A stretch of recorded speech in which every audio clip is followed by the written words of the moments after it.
C'est pas la première fois que tu viens à Barjac? Non, T'es venu plein de fois, ouais. 4 fois je crois. Je pense bien, ouais, c'est la quatrième. Puis j'étais venu aussi en festivalier, un peu dans les bagages de Leprest il y a quelques temps. Il y a quelques temps, ouais, ça commence à remonter, ouais. Alors les fois précédentes, t'es venu avec des formations plus intimistes et différentes. Ça fait quoi de venir avec 18 musiciens Bah, à ça fait Barjac? que je suis. C'est un spectacle que j'adore, que j'adore faire et tout ça, mais je suis très content que le festival ait pris le. C'est difficile à bouger, 21 personnes on est sur la route. C'est difficile à bouger, à loger, à nourrir. Et bah, je trouve que c'est super classe voilà, qu'on ait été invité ici. Puis euh, voilà, nous on propose et puis il y a des gens qui disent bah, allez-y, vous pouvez le faire. Et puis dans un cadre comme ça, bah, moi j'étais ravi. Et puis aussi, ces copains qui viennent plutôt, pas, qui sont pas du tout pas de la chanson quoi. Voilà, se découvre un peu de là d'où je viens parce que Barjac ça fait partie des trucs qui sont fondateurs quoi. Et est-ce que tu appréhendais un petit peu la réaction du public ou face à quelque chose de différent de ce qu'ils peuvent entendre peut-être dans la cour du château? Non, je suis sûr de notre cam en fait. Enfin, moi, des fois, je sors de scène et je regarde mes potes jouer et je trouve ça fabuleux ce qu'ils envoient. Après, si des gens ils prennent pas, tant pis, mais non, à un moment, je suis pas euh, schizophrène. Quoi. Je veux dire, on a fait un truc qui est hyper bossé, qu'on a vachement travaillé, qu'on a fait vraiment avec amour. Moi, je m'éclate à faire ça. Donc, j'appréhendais pas. Au contraire, je trouve que c'est bien, ça bouge un peu les lignes et puis de ramener voilà, des jazzeux ici, je trouve que Puis c'est sûr que selon les salles dans lesquelles tu es programmé, le public est pas le même et la réception est pas la même et au final ça marche. bah ouais, on a été vachement bien accueillis et puis bah ouais, moi je suis ravi, mais non, j'en doutais pas. J'en doutais pas parce que je suis content de ce qu'on fait. Et puis ouais, bah, si je me fous à la place d'un gars du public, je me dis, bah ouais, au moins ils ont fait un effort les petits là. Ah ouais, plutôt ouais. Et la rencontre avec l'orchestre, comment ça s'est passé? Bah, c'est quelqu'un qui s'appelait Grégoire Agence qui a monté le Very Big Experimental to Beach Orchestra et puis et qui, contrairement un peu aux autres, qui lui était vraiment un amoureux de la chanson. Et puis bah, il est venu m'attraper, ça te dirait de. Voilà, enfin, au moment où il m'a fait passer le disque qui existe encore, là, Waiting in the Toaster, le premier album du To Be Free, j'ai pris une grosse claque et j'ai rappelé en disant ok, quand tu veux, où tu veux. Et puis on devait faire quelques spectacles et puis peut-être un ou deux inédits. On avait déjà dans l'idée peut-être de graver un live pour s'en souvenir. Et puis finalement, on s'est tellement bien entendu qu'on a décidé de faire un album complet. Je dis, ben, qu'est-ce qu'on fait du live? On le fait quand même. Et voilà, donc on a sorti un double album, malheureusement, un an après la mort de Grégoire.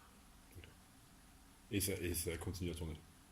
Vous Oui, avez ben, décidé. enfin, c'était où on s'en allait chacun avec tout ça sous le bras et tous ses souvenirs, où on continuait pour lui, puis pour nous aussi, parce que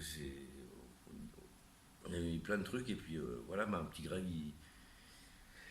il est là, il vit avec D'ailleurs. nous. Tout à l'heure, juste avant de discuter avec vous, il y a son institutrice, c'est du Gérard Pauline, qui était là, et puis qui était bah, heureuse bah, que Greg vive encore un peu, puis Et c'est suivre. émouvant de parler à son institutrice qui l'a décrit comme je l'ai connu.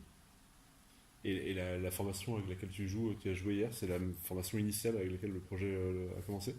Ou ça a bougé un petit peu? Euh, euh, oui et non, parce que réunir, euh, si je ne me compte pas 18 musiciens sur des dates, il y a forcément quelqu'un qui n'est pas là, donc il y a des doublons. Il y a des tout le monde a son remplaçant, voire deux remplaçants, et puis, mais il y a un noyau dur, et puis ça, voilà, tout le monde est remplaçable, parce que de toute façon c'est très écrit, hein, ça joue à la partition. Tu disais que c'est compliqué de faire tourner un spectacle comme ça avec autant de monde. Qui vous programme en fait? Alors là, c'est un festival. Est-ce que vous êtes programmé dans d'autres festivals? C'est peut-être plus compliqué pour les festivals, non? C'est compliqué pour toutes les structures plus fragiles, avec les gens qui se bagarrent. Après, c'est sûr que les scènes nationales ont plus de facilité à nous programmer. Et en même temps, c'est pour parler d'économie, le spectacle est vraiment pas cher. Quoi. Après, bon, voilà. faut déplacer tout ce monde et le loger, ça fait un peu peur. Mais le To Be Free, c'est des gens qui sont jeunes. Hein. Moi, il m'appelle Tonton Loïc. Hein. Je suis l'ancien. Et donc, bah ouais, on s'en fout où on dort, on y va, quoi. Et puis s'il y a un trou entre deux dates, quelqu'un va trouver un plan où on va jouer gratos, c'est pas grave du moment qu'on est logé, quoi.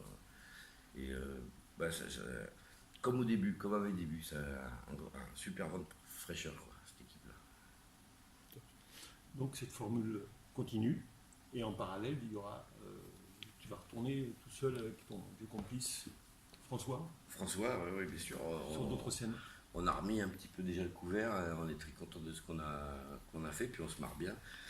Et puis voilà, mais j'ai plein de projets différents à côté, puis avec François on prend le temps, mais on sait qu'on va vers, et je pense, ça chatouille comme moi, vers un album assez prochainement, puis vraiment à l'ancienne. Et c'est délicieux de passer d'une grosse formation comme ça à avoir mon vieux pote juste contre basse-voix, c'est bon, je retourne tout le temps. Ils sont les autres. Et non, mais c'est super. Et puis François, il fait pas partie du projet avec le To Be Free, mais il y a beaucoup de musiques à lui qui sont arrangées par Grégoire à l'époque, et puis certains par d'autres. Mais quand il a vu le spectacle, il était content. Hein. On a fait hier un peu en finale, c'est-à-dire à l'attaque en percussion corporelle. À la base, c'est François c'est le rythme que François tape sur sa basse, qui est démultiplié par 18 corps.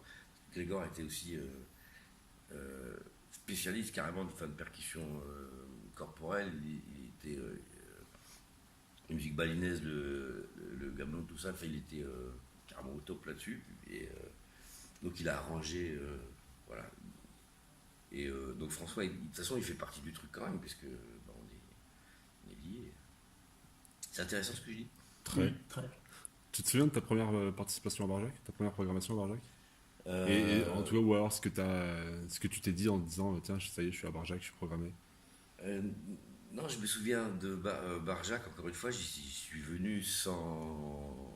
C'était même pas possible que je sois programmé, j'avais pas de cam, quoi. Enfin, je bricolais un petit peu, et puis le presse m'avait un peu embarqué avec lui. Et puis, si, je me souviens de. Je sais plus où ça joue, ce lieu, il y avait une espèce de chapelle, peut-être c'était ici à l'époque. Enfin, Non, c'était à côté. À côté, et on faisait 2 spectacles d'affilée, il faisait de chaleur là-dedans, et c'était bon, quoi. Mais je me souviens du deuxième spectacle, ils me renversaient des bouteilles d'eau sur la tronche, quoi, tellement il faisait chaud. Et les spectateurs aussi, et on était dans cette fournaise là, à se dire, allez, on y va. Et c'était vachement bien de voir des gens avec les yeux bouffis de sueur, là, et la crème solaire qui coule dans les yeux, c'est terrible. Et bah, c'était super, quoi. Vraiment, je suis vite content, hein, mais bah ouais, Barjac, je connais bien.